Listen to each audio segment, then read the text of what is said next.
Bonjour à tous, aujourd'hui on corrige l'exercice 18 du matandrier de l'Avent qui m'a été proposé par un ami que je salue et qui est donc l'exercice suivant de la somme des f de 1 sur n alpha où en fait on a choisi pour des raisons de simplicité f appartenant à la classe des fonctions c infini de 0,1 dans R et où on a un alpha positif. Donc ça nous donne déjà des informations en fait qui sont très précieuses, c'est-à-dire que ici on a du 1 sur n, enfin 1 sur n alpha, qui tend vers 0 lorsque n tend vers plus l'infini.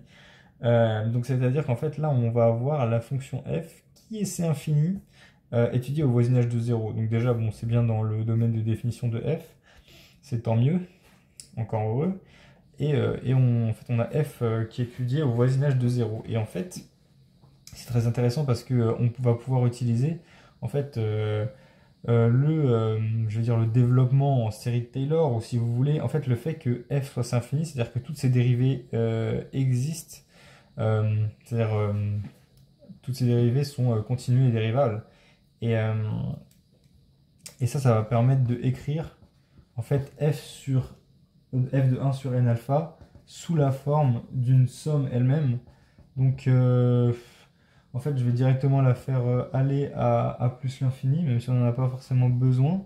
Mais on sait que c'est les dérivés en 0, puisque ça tend vers 0, sur k factoriel fois, ici, ce terme-là, puissance k. Donc en fait, c'est 1 sur n alpha k, pardon.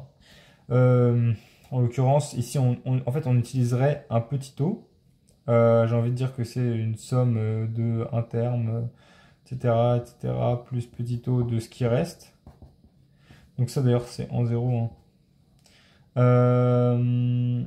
Et c'est carrément ce que je vais faire. Je vais écrire en fait que, parce que sinon je maîtrise pas très bien cette inégalité. Enfin cette égalité justement, c'est une égalité que normalement vous n'avez pas vue et que vous allez voir avec les séries entières. Et donc j'ai pas encore le droit de l'écrire. Du coup ce que je vais faire, c'est que je vais écrire, oula, excusez-moi, que ça c'est une inégalité comme ça en 0. Enfin pardon, une égalité de comparaison, je sais pas trop comment ça s'appelle, jusqu'à grand N plus du haut de 1 sur n alpha n. Voilà, donc je vais pas l'écrire comme ça finalement. On pourrait avoir un petit o aussi, hein. D'ailleurs c'est un petit o, mais on s'en fout.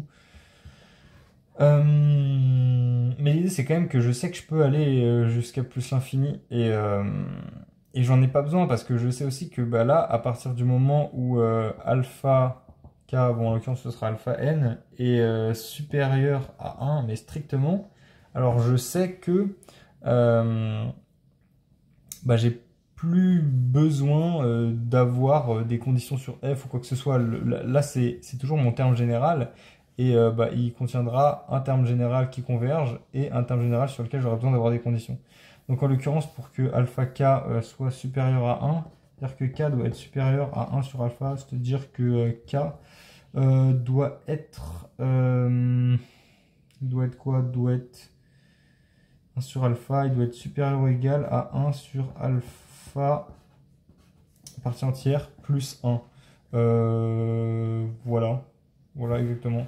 Si alpha c'était 1 sur n, là ça ferait du n et k doit être strictement supérieur à n, donc le plus 1 a bien sa place, que alpha soit l'inverse d'un entier ou pas, enfin que 1 sur alpha soit un entier ou pas. Bref, ça on s'en fiche un peu. Et du coup, en l'occurrence, ça veut dire que pour tous les cas dans cette somme là qui sont plus grands que 1 sur alpha plus 1, on s'en fout. Et par contre, pour tous les cas avant, il faut que pour tout cas appartenant à d'ailleurs 0, hein, 0, 1 sur alpha du coup, puisque celui-là est exclu puisqu'il marche bien, il faut que f de k0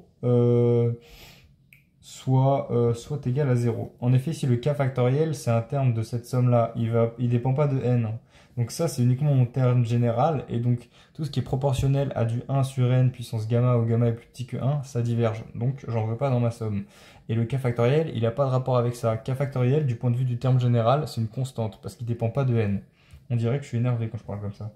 Mais du coup, ça me pose pas de problème. Par contre, tous tous les f4 0, s'ils sont non nuls, ça veut dire que j'ai un terme non nul qui est en fonction d'une constante, en fonction d'une constante fois 1 sur n puissance gamma qui diverge. Et là, on peut se dire, est-ce que c'est un si et seulement si? Et la réponse va être oui, parce qu'en fait, c'est 1 sur n puissance alpha k, ça va être des puissances qui sont effectivement différentes, puisque alpha est non nul.